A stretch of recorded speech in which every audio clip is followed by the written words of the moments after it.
नमस्कार। चलिए आज संसद की कार्यवाही के कुछ बहुत ही जरूरी नियमों को समझते हैं जो हमारे संविधान के आर्टिकल्स 116 से 120 में दिए गए हैं। असल में यही आर्टिकल्स तय करते हैं कि संसद के अंदर पैसों के मामलों से लेकर भाषा तक सब कुछ कैसे काम करेगा। हेलो दोस्तों, आप सभी को धनतेरस की हार्दिक शुभकामनाएं। और हाँ, त्योहार के इस माहौल के साथ साथ क्यों ना अपने ज्ञान के सफर को भी जारी रखा जाए। तो चलिए आज कुछ बहुत जरूरी संवैधानिक प्रावधानों को समझते हैं। तो देखिए, हमारे संविधान का जो पार्ट वी है वो केंद्र सरकार के बारे में है और उसी में ये आर्टिकल्स संसद को ठीक से चलाने के लिए एक रूल बुक की तरह हैं।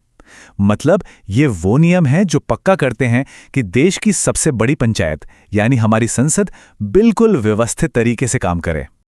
तो इस रूल बुक को और अच्छे से समझने के लिए आज हम 5 खास पॉइंट्स पर फोकस करेंगे। पहला, संसद के इमरजेंसी फंड्स। दूसरा, ये खास मनी बिल्स क्या होते हैं। तीसरा, संसद की अपनी नियम पुस्तिका। चौथा, संसद में कौन कौन सी भाषाएं इस्तेमाल होती हैं। और आखिर में इन सब का एक क्विक रिकैप। तो सबसे पहले बात करते हैं आर्टिकल 116 की। ये आर्टिकल संसद को एक बहुत बड़ी पावर देता है अचानक आई पैसों की जरूरत से निपटने की। अब जरा सोचिए, क्या होता है जब सरकार का जो सालाना बजट है वो किसी जरूरी काम के लिए कम पड़ जाए, या मान लीजिए देश में कोई ऐसी आपदा आ जाए जिसके लिए पहले से कोई तैयारी ही नहीं थी। तो बस यहीं पर एंट्री होती है आर्टिकल 116 की। ये सरकार को ऐसे अचानक आए खर्चों के लिए फंड्स लेने का एक रास्ता देता है। इन्हें सप्लीमेंट्री, एडिशनल या एक्सेस ग्रांट्स कहते हैं। इसको ना बिल्कुल ऐसे समझिए जैसे किसी अचानक आए स्कूल ट्रिप के लिए घर से एक्स्ट्रा पॉकेट मनी की जरूरत पड़ गई हो। आर्टिकल 116 में ना 4 तरह के खास ग्रांट्स होते हैं। पहला है सप्लीमेंट्री ग्रांट। ये तब चाहिए जब किसी सर्विस के लिए तय पैसा साल के बीच में ही कम पड़ जाए। दूसरा है वोट ऑन अकाउंट, जो कि मेन बजट पास होने तक के छोटे मोटे खर्चों के लिए एक एडवांस की तरह है। तीसरा, वोट ऑफ क्रेडिट। ये तो एक ब्लैंक चेक जैसा है जो लोकसभा किसी बहुत ही अर्जेंट और अप्रत्याशित मांग के लिए देती है जब खर्चों की पूरी डिटेल देना मुमकिन ना हो। और आखिर में एक्सेप्शनल ग्रांट, जो किसी ऐसे खास मकसद के लिए होता है जिसका उस फाइनेंशियल ईयर से कोई लेना देना नहीं है। तो अब जब हमें यह समझ आ गया है कि सरकार एक्स्ट्रा फंड्स कैसे जुटाती है, तो चलिए अब आर्टिकल 117 पर चलते हैं। यह बताता है कि पैसों से जुड़े बिल्स के लिए कुछ खास नियम क्यों हैं। एक आम बिल और एक फाइनेंशियल बिल में कुछ बहुत बड़े फर्क होते हैं। जैसे एक साधारण बिल को आप संसद के किसी भी सदन में ला सकते हैं, लोकसभा या राज्यसभा, लेकिन एक फाइनेंशियल बिल जो है वो सिर्फ और सिर्फ लोकसभा में ही पेश हो सकता है। और तो और इसे पेश करने के लिए राष्ट्रपति की पहले से मंजूरी भी जरूरी होती है।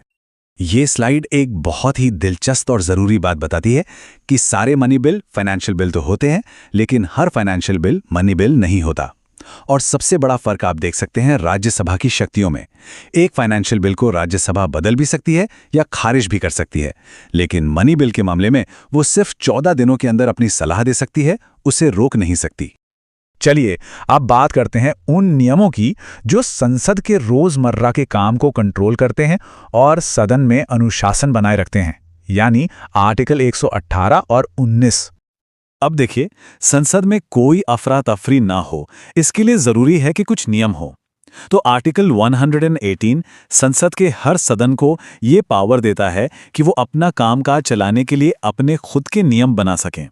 जैसे आपने क्वेश्चन आवर या प्रश्नकाल के बारे में सुना होगा, ये लोकसभा के अपने बनाए नियमों का ही एक हिस्सा है।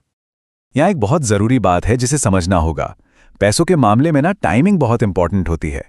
इसीलिए आर्टिकल 119 ये पक्का करता है कि बजट जैसे जरूरी काम बिना किसी देरी के पूरे हों।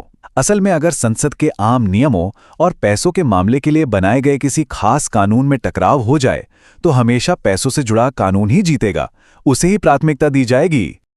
अब आते हैं एक बहुत ही मजेदार और जरूरी टॉपिक पर।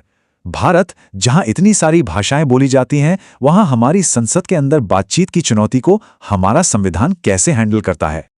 हमारी संसद की भाषाई फ्लेक्सिबिलिटी सच में देखने लायक है। ऑफिशियल काम तो हिंदी और अंग्रेजी में होता है, लेकिन हमारा संविधान भारत की अलग अलग भाषाओं का भी पूरा सम्मान करता है। और ये जो सम्मान है वो सीधे आर्टिकल 120 से आता है। ये प्रावधान बहुत ही महत्वपूर्ण है। ये पक्का करता है कि हर चुना हुआ प्रतिनिधि, चाहे उसकी मातृभाषा कोई भी हो, उसकी आवाज संसद में सुनी जाए। जैसे तमिलनाडु से कोई सांसद अगर चाहें तो स्पीकर की परमिशन से सदन में तमिल में भी अपनी बात रख सकते हैं।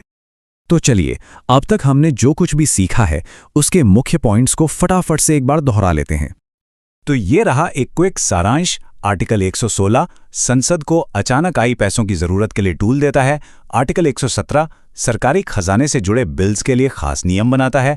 आर्टिकल 118 हर सदन को अनुशासन के लिए अपनी रूल बुक बनाने की पावर देता है। आर्टिकल 19 ये पक्का करता है कि फाइनेंशियल काम समय पर पूरा हो। और आर्टिकल 120 हिंदी, अंग्रेजी और सदस्यों की मातृभाषा में कार्रवाई की इजाजत देकर सबको साथ लेकर चलने की भावना को बढ़ावा देता है। और जाते जाते एक सवाल पर सोचना तो बनता है, ये जो नियम कानून हैं, जो सुनने में शायद थोड़े टेक्निकल लगें, ये असल में हमारे लोकतंत्र को एक तरफ स्थिर और दूसरी तरफ समय के साथ एडेप्टेबल यानी लचीला बनाए रखने में कैसे मदद करते हैं?